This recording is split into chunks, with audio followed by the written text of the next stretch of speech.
Page is back. Let's give everybody, Molly and everybody, just the opportunity to join the session again before we continue. I can maybe go to the next page of the slide in the meantime. Jessica is joining us.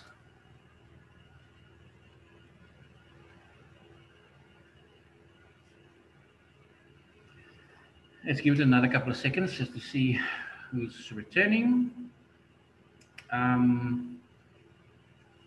Any questions while we're waiting for maybe more people to join? Any questions from the first session that we've had so far?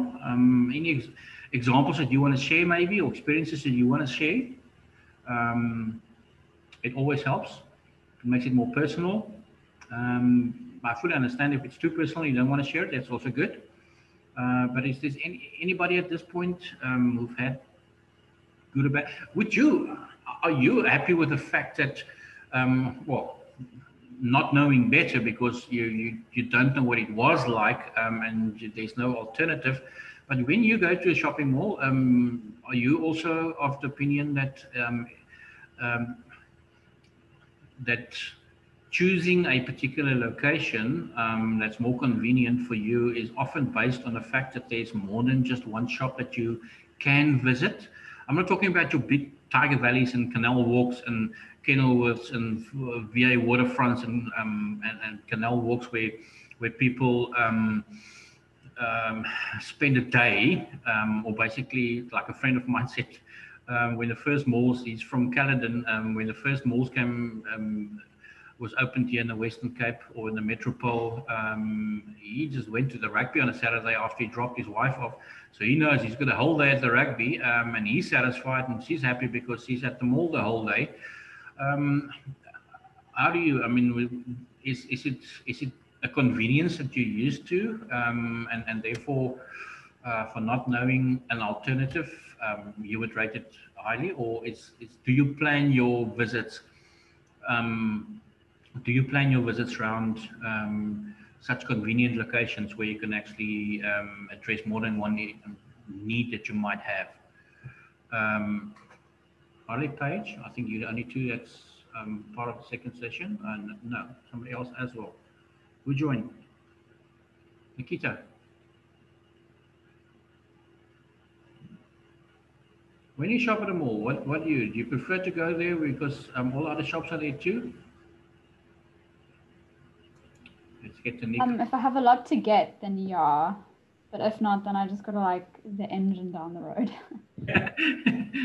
Again, I suppose it depends on what your need is. I mean, how desperate is it and how much of an emergency is it? But I know that,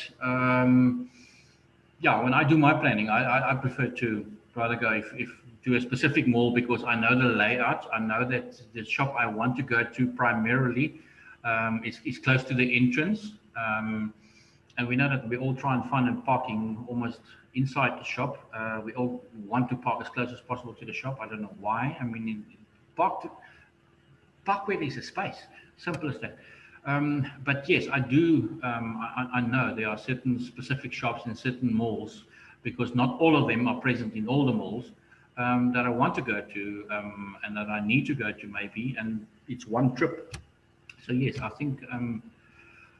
And again, there's other factors that, apart from the necessity or the emergency of your visit, it's sometimes the phase of your life cycle that you're in. You know that you do not have a babysitter for your kids at home, so you have to take them with, which means that you probably have to at some point feed them. And therefore you'll probably go to a mall where there's a Spur or one of these places, so to almost bribe them to accompany you. That's the card that is often played, or where there's a food court, for instance. It's those are all things and all factors that depends on what your specific needs and the purpose of your outing is. But anyway, whatever the motivation is, when you are designing a new and developing a new service, the input from not just your employees, in other words, the service providers' employees, but also from the customers is extremely important. And one of the tools that we use here is obviously to the different platforms that we use to gather information or provide platforms for our customers to provide us with feedback on what their experiences are and maybe where we can improve or not. Another factor that's going to affect the service development is the types of services. Very often there's innovations, which means that it's something completely new, that it doesn't exist. Therefore, it will take a bit longer to conceptualize this new idea, because you do not have any information on it. You're the first one doing it, and therefore it will take a bit longer to conceptualize, but and also remember there are various reasons why there's new innovations. It could be because it could be a service innovation where, for instance, Pick and Pay now start offering online shopping for their customers, which was they're still there. The shop is still there, and all the products are still there. But the convenience of shopping online is just extending a new form of the service that they are offering, because they are still in the same industry and in the same business. The different payment options that's available to you is maybe a new processes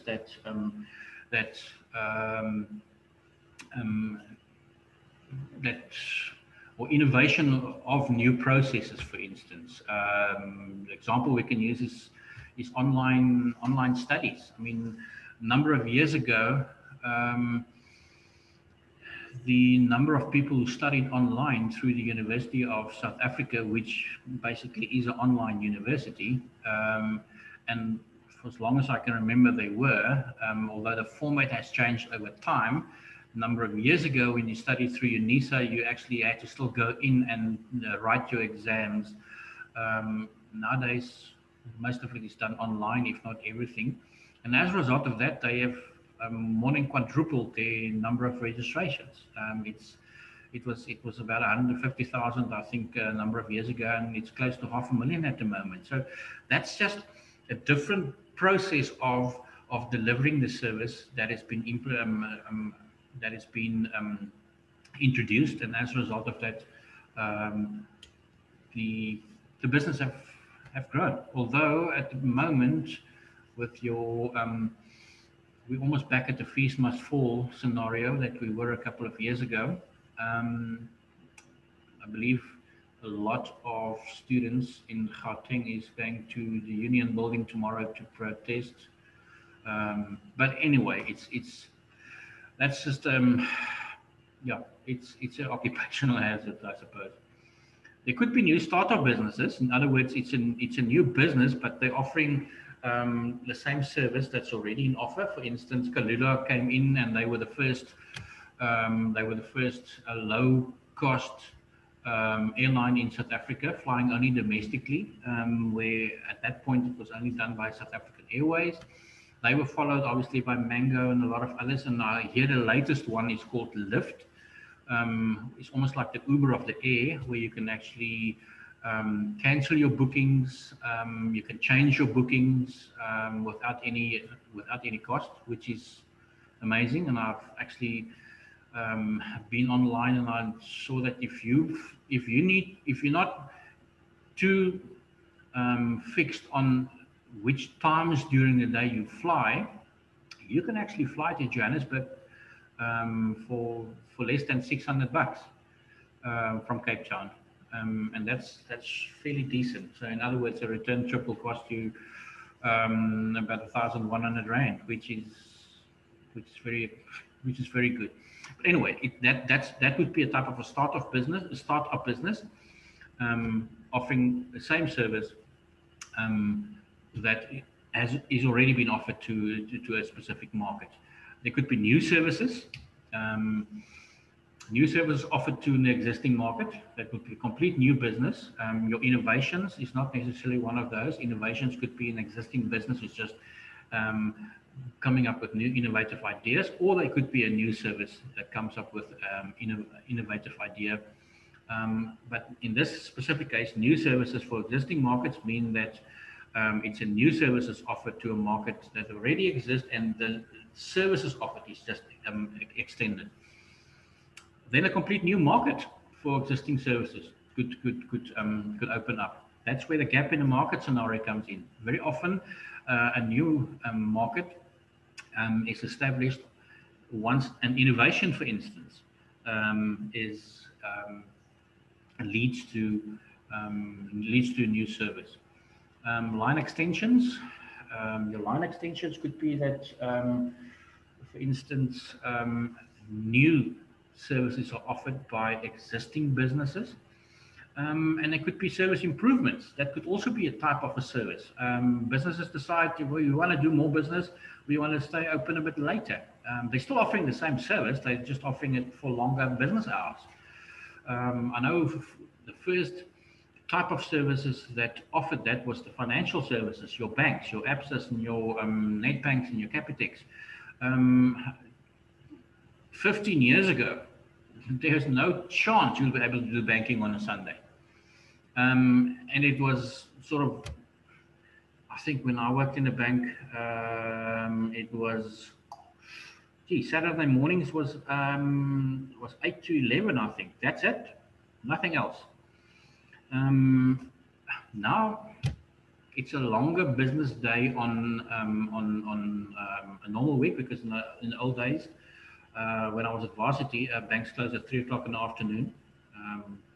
Now I think it's 4. Some banks open a bit earlier, 8:30 some days.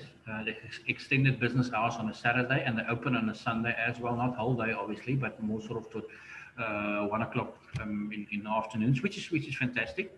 Again, that is an example of an existing business that just decided we're going to continue doing exactly the same that we did. We're just going to do it for longer hours.